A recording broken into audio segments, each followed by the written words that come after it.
Clara Bennett collapsed onto the frozen bench. Her nurse's bag clutched against her chest like a shield. The train's whistle faded into the Wyoming night. Gone. The last train west, and with it, her last hope. Her fingers were loosening feeling. She didn't know if that was mercy or cruelty.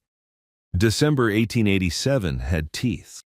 The wind off the mountains bit through her wool coat, the good one from Philadelphia.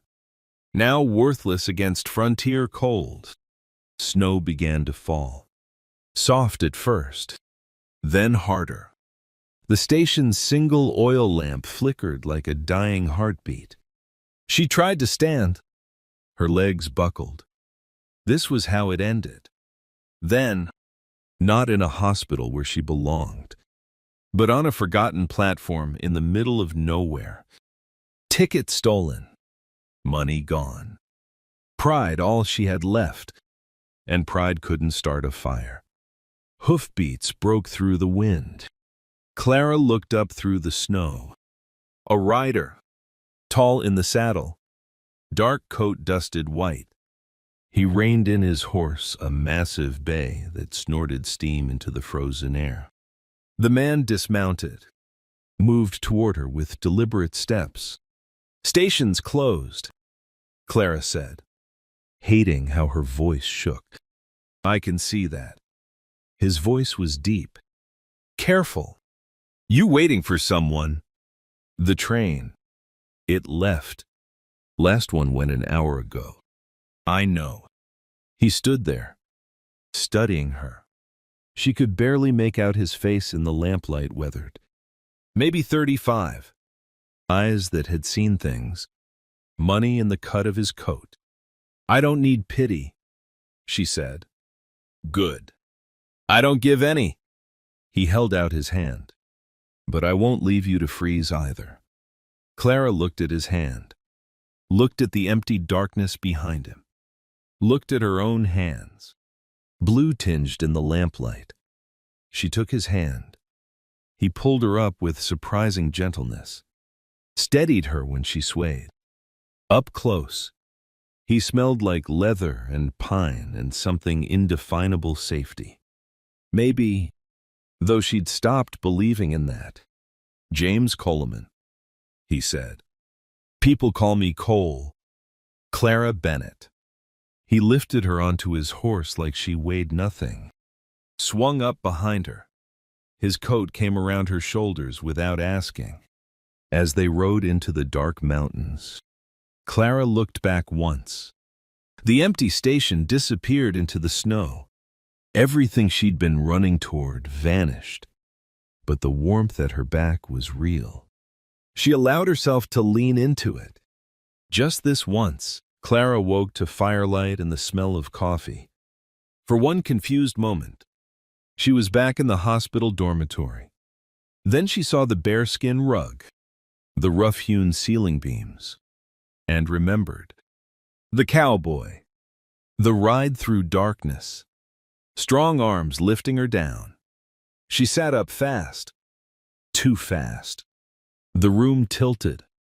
"Easy." His voice came from the doorway. "Cole." That was his name. He held a tin cup. "You were hypothermic." Another hour and he stopped. "Coffee." Clara took inventory. Still dressed. Boots beside the cot. Medical bag on the table untouched. One-room cabin. Stone fireplace. Window showing pre-dawn gray. "Where am I?" "Foreman's cabin on my ranch. Moses retired, but I kept it maintained." "You're safe." Safe. That word again. She accepted the coffee. Let the heat seep into her palms. "I'll be gone by morning." It is morning. Next train. Then, 3 days. 3 days.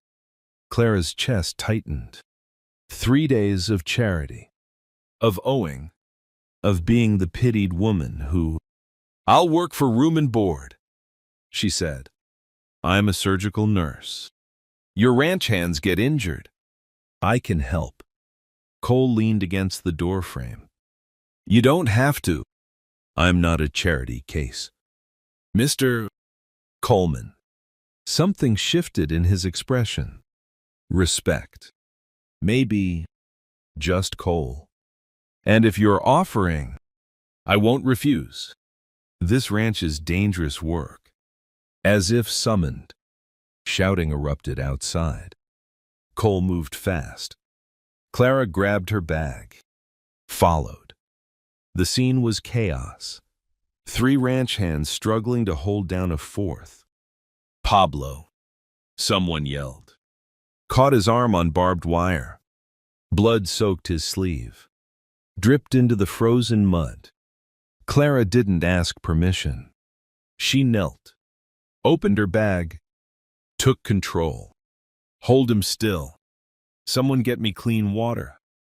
She pointed at Cole. Whiskey. Her hands moved with practiced efficiency. Cut away the sleeve. Assess the damage, deep laceration, but no arterial bleeding. She cleaned, sutured, wrapped. 12 minutes start to finish. Pablo's breathing steadied. The other men stared.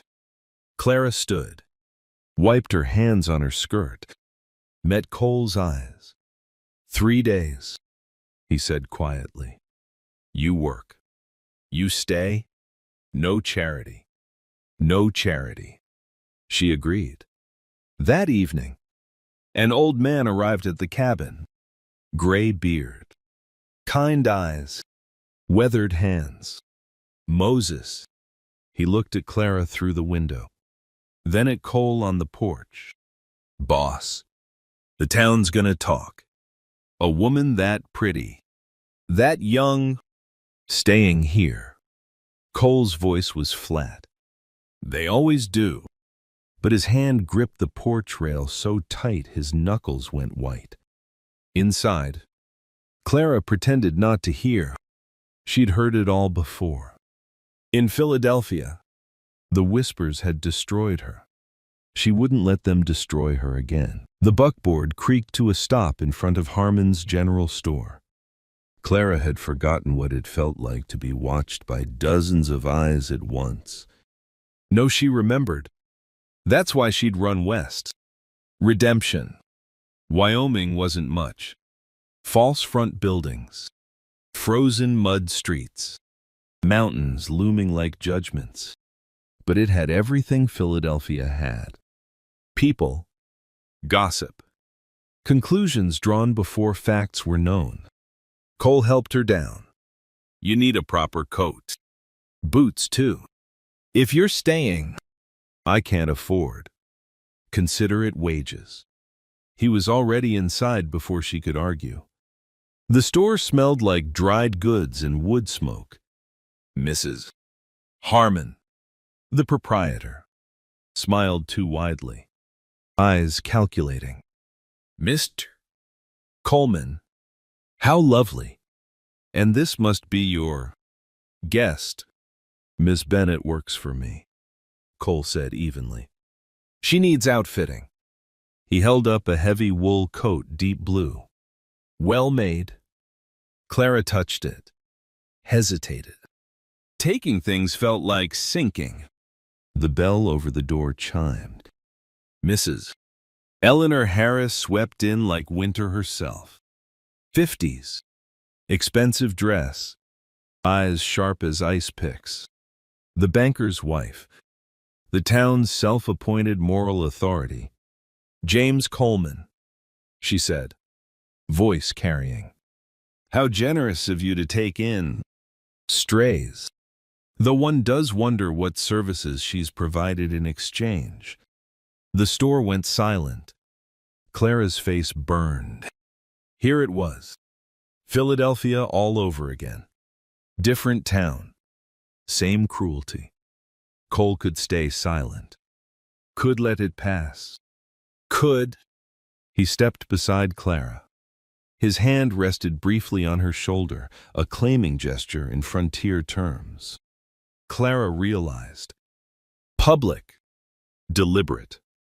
Miss Bennett is a skilled surgical nurse, he said. She saved my ranch hand's arm yesterday. My ranch is safer with her there. He turned to Mrs. Harris directly. Your husband's bank nearly foreclosed on the Johnsons last month, over $50. Glass houses. Eleanor. Mrs. Harris's face reddened, but she was too practiced for outright confrontation. Really? Mr. Coleman. People will talk. Let them. Cole paid for the coat, handed it to Clara. I've got work to do. Outside, Clara breathed hard. Snow began falling again, always snow. Endless and cold. You didn't have to do that. Yes, I did. I'm leaving in 2 days anyway. Cole loaded supplies into the wagon. Long pause. Too long. What if you didn't? Clara looked at him. Really looked. Saw something in his eyes that terrified her hope. The kind that got crushed. What are you saying? He didn't answer. The train station was visible in the distance, its platform empty and accusing. Neither of them moved toward it. 1 more week. Clara heard herself say, just to be sure Pablo's arm heals properly. Cole nodded once. 1 more week. But they both knew it was a lie. The kind you tell yourself before you let someone matter. 2 weeks became 3. Clara told herself it was professional responsibility. Pablo's wound healed clean. But there were others, a broken finger, a horse kick to the ribs, a fever that needed watching. She told herself it wasn't about the way Cole looked at her when he thought she wasn't watching. January froze the world solid. The mare was dying. Cole knew it the moment he walked into the barn and saw Sable lying on her side, breathing shallow. Clara was already there, kneeling in the straw, hands gentle on the horse's distended belly. Twisted intestine, Clara said. Without surgery, she'll be dead by morning. Cole's face went stone. Sable had been Sarah's horse, his wedding gift to his wife. 7 years ago, one of the last things he had left. Can you save her? I can try, but I've never operated on a horse. I need you to hold the lantern. Keep it steady. 2 hours. Cole watched Clara's hands move steady, confident, merciful, blood and sweat and absolute focus. She worked like someone who'd made peace with impossible choices. The mare lived. Dawn broke gray and cold. They sat outside the barn, exhausted. Steam rose from their coffee in the frozen air. Cole spoke first. My wife Sarah died 3 years ago. Consumption. The doctor didn't arrive in time. Clara said nothing. Waiting. I keep thinking if I'd ridden harder to fetch him, if I'd known sooner, if his voice cracked, I couldn't save her. You can't carry that, Clara said quietly. Can't I? She looked at him. I made the right medical choice in Philadelphia. I chose the man who could survive over the one who couldn't. The poor man over the councilman's son. It was right. She paused. But right doesn't pay rent or buy respect. I lost everything. You saved a life. So did you. Just now, you held the light steady for 2 hours. You saved Sable because you trusted me. Cole was quiet for a long time. Then, Clara, why did you really run west?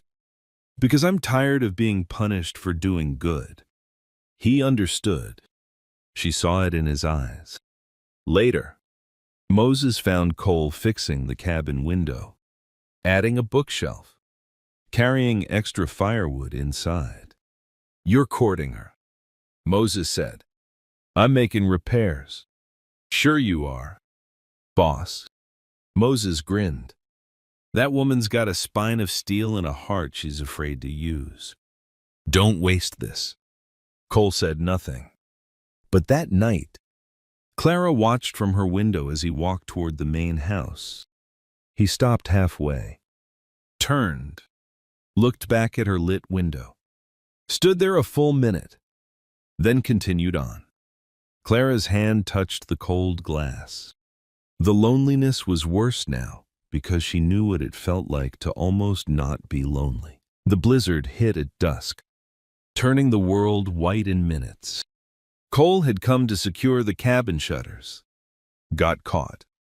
Now he stood by the door, snow-covered, looking trapped. You can't leave, Clara said. Visibility's 0. You'll die before you reach the main house. I shouldn't. Stay. She met his eyes. Propriety can go to hell. I'm not letting you freeze. They sat on opposite sides of the fire, the space between them charged with everything unsaid. Wind howled like wolves. The cabin creaked and groaned. I haven't visited Sarah's grave in 6 months, Cole said suddenly. Feels like betrayal. Clara poked the fire. She'd want you to live. That's not betrayal. That's honoring her love. How do you know? Because I'd want the same. If I loved someone, I'd want them to survive me, to find joy again. Her voice softened. You're allowed to heal. Cole stared at the fire. I don't know if I remember how. Neither do I. The temperature dropped. Fire wasn't enough. Clara made the decision. Survival dictated it. She told herself. Just survival. She moved beside him, wrapped them both in blankets. Cole's arm came around her shoulders. Hesitant. Careful. Her head fit perfectly in the hollow of his shoulder. They sat like that for an hour. 2. Not speaking. Just breathing together. Clara. She looked up. His eyes asked permission. Hers gave it. The kiss was gentle, tentative. 2 people afraid to break. When they pulled back, both were shaking and not from cold. I don't know how to do this again, Cole whispered. Neither do I. So we'll figure it out together. Or fail together. I'm not planning on failing. They slept wrapped in each other. The fire burning low. The storm raging outside. Morning came clear and brutal. Cole prepared to leave. They hadn't spoken about the kiss. Couldn't. Maybe. Words would make it real. And real could be destroyed. At the door, Clara said, This can't happen again. Not unless you're prepared for what the town will do. Cole turned. I'm prepared. But his hand trembled on the door handle. Outside, in the distance, a figure on horseback watched through the trees. Mrs. Harris's stable boy, delivering supplies after the storm. He'd seen Cole leave the cabin, seen how long he'd stayed. The boy turned his horse toward town. The secret was out. Clara stood at the front of Redemption Church, 20 pairs of eyes boring into her like nails. She'd been summoned. Town meeting. Urgent. When she arrived, they were waiting. Reverend Thompson's face was sympathetic, which was worse than contempt. Sympathy meant pity. Mrs. Harris stood front and center, righteous fury wrapped in silk. We're concerned, the Reverend began, for your welfare, Miss Bennett, and for the moral character of our community. Concerned, Clara repeated flatly. You've been living on Mr. Coleman's property for over a month, Mrs. Harris said. Alone, unwed. People have seen. What have they seen? Impropriety. A woman of your situation. Taking advantage of a grief-stricken widower. Taking advantage. Clara's voice cut like a scalpel. I've set bones, delivered babies, saved lives, including your cattle hand. Mrs. Harris, when he had pneumonia. What exactly am I taking advantage of? Your personal life is your concern, Reverend Thompson said gently. But when it affects the community's moral fabric, my personal life is my own. Clara interrupted. I've harmed no one. The church doors opened. Thomas Coleman strode in Cole's younger brother. Slick suit. Ambitious eyes. He'd been in Denver for weeks. His timing was suspiciously perfect. Miss Bennett, Thomas said smoothly. I'm afraid this situation has become untenable. My brother's grief has clouded his judgment. For everyone's sake, you'll need to leave the Coleman property by week's end. Clara's face went white. Cole knows about this. I'm the co-owner of the ranch. I have authority. The doors opened again. Cole. He took in the scene instantly. Clara surrounded. Thomas playing judge. The whole town watching. His eyes met Clara's. 1 second. 2. He hesitated. Clara saw it. Saw him calculate the cost, his reputation, his brother's approval, the town's judgment. Saw him falter. That was all she needed. She walked toward the door, head high, past Cole without looking at him. Clara, don't. She disappeared into the winter afternoon. Cole stood frozen. The church watched. Thomas smirked. You did the right thing, brother. Cole didn't answer. He walked out, got on his horse, rode to the cabin. Empty. Her medical bag gone. The coat he'd bought her folded on the cot, left behind like a returned gift. Moses found him there an hour later, sitting in the dark. You hesitated, Moses said quietly. In that room. You hesitated. She saw, for the first time since Sarah died. Cole wept. Clara's hands were raw from washing dishes in the saloon's kitchen. 2 weeks in redemption proper, living in a boarding house that smelled like mildew and broken dreams. The town kept its distance polite enough, but cold. She was marked now. At least no one could accuse her of impropriety. At least she was alone. Like she was meant to be. The scream came from outside the saloon. Clara ran. Emma Harris, 16 years old, collapsed on the boardwalk, clutching her side, face gray with pain. Appendicitis. Get her inside, Clara commanded. Mrs.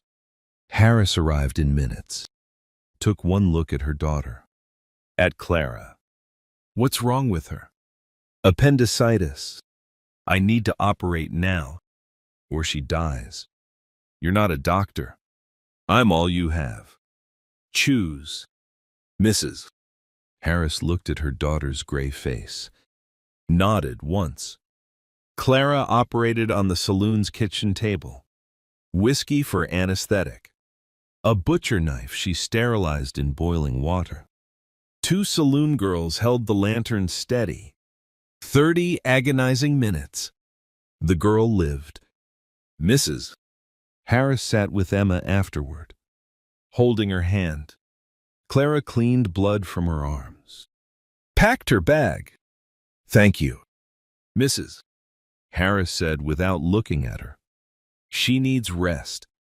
Watch for fever. Clara walked out. No payment. No credit. Just the work. Just like Philadelphia.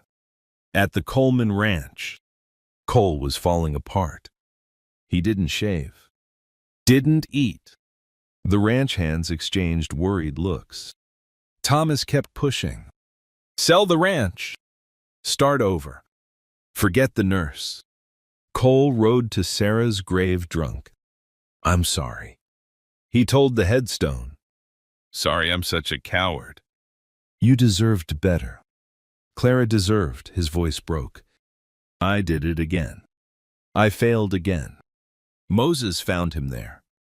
Your wife died. Boss. That was tragedy. But you're alive. And you're choosing death anyway. That's just waste. What if I lose her too? You already did. Moses gripped his shoulder. But maybe she'd let you earn her back. Sunday morning. Cole rode into town. Moses handed him Clara's coat. Go get her. Snow began to fall. Cole walked toward the church doors. Inside. Hymns. Outside. His heart hammering. He pushed the doors open mid-verse. Cole Coleman walked down the center aisle like a man walking to his own hanging. Every head turned. The hymn died. Reverend Thompson stopped speaking. Mouth open. In the back corner. Clara looked up. Her heart leaped. Traitor. I need to say something, Cole said. You can listen, or you can throw me out. But I'm saying it. No one moved. 2 weeks ago, I stood silent when this town judged Clara Bennett. I hesitated when she needed courage. I was afraid of losing again. Afraid of gossip. Afraid of being seen as foolish. He looked directly at Clara. But you want to judge someone's morality. Judge mine. Clara saved Sable when no one else could. She saved Emma Harris last week, operated in a saloon kitchen without payment. In Philadelphia, she lost her career because she chose to save a poor man's life over a rich man's son. Mrs. Harris shifted uncomfortably. She's the best person I know, and I was too much of a coward to say it when it mattered. Cole walked toward Clara. Miss Bennett. I'm standing here in front of everyone who hurt you and asking, will you marry me? Not to make you respectable, but because I don't want to spend another day pretending I can live without you. Silence. Complete. Suffocating silence. Clara stood slowly. Walked down the aisle. Every eye followed. She stopped in front of him. You hesitated before. I did. I won't again. Not ever. Then yes. The church erupted gasps, whispers, shocked exclamations. Moses stood. I stand with them. Pablo stood. Me too. One by one, ranch hands stood. Then Mr. Harmon. Then, slowly, reluctantly, Mrs. Harris nodded once. Defeat, but also acceptance. Reverend Thompson cleared his throat. Well, I suppose we could do this wedding right now. If you're both certain. Clara laughed, first genuine laugh in weeks. Right now works. The Reverend married them on the spot. No flowers. No fancy dress. Just two broken people choosing each other in front of everyone who tried to tear them apart.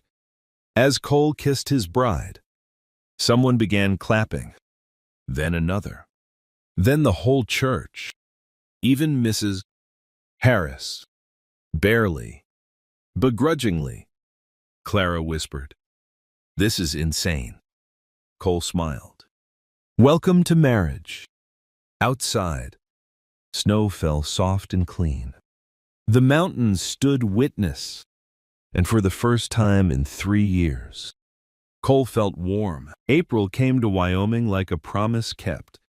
The cabin, no longer really a cabin, stood with new walls, new windows, a real porch. Wildflowers Clara planted bloomed purple and gold around the foundation.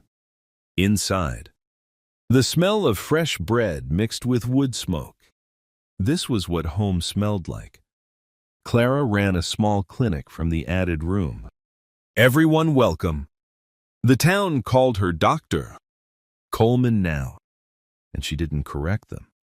Respect was respect, however it came. Thomas had left for Denver, never reconciled. Moses lived in the main house, helped Cole run the ranch. The land prospered. Mrs. Harris visited one afternoon, stiff but genuine, brought preserves. Thank you for saving Emma. I should have said it then. Clara nodded. You're saying it now. That's enough. Some things didn't need full redemption. Just acknowledgement. Evening. Clara stood on the porch, hand on her pregnant belly. 6 months along. The baby kicked, strong and insistent. Cole came up behind her, wrapped his arms around her. They looked out over the land, the barn where Sable grazed with her new foal. The fields gone green, mountains purple in the distance. You know what I realized? Clara said. I spent so long running from judgment. I forgot to build toward anything. And now I'm building everything. The coat hung by the door, the one Cole had bought her that first week, waiting for the child who'd wear it someday. A hand-me-down hope. The sun set gold over the Wyoming frontier. Somewhere in town, the train whistle blew, the same train that had left Clara behind 6 months ago. But she didn't turn her head, didn't even notice. She was already where she belonged. Moses walked out of the barn, tipped his hat to them, smiling. In the distance, a wolf howled, not threatening, just singing to the spring moon. Cole whispered, "Welcome home, Mrs. Coleman." Clara's hand rested on her belly, feeling new life move beneath her palm. She looked at the wildflower's beauty growing from hard ground, roots deep, blooming despite the winter that came before. I've been home for a while now. The mountains turned purple with twilight. Somewhere, a night bird called. The land breathed, alive and healing. And in a small house on the frontier, 2 people who'd survived their separate darknesses stood together, watching their future bloom.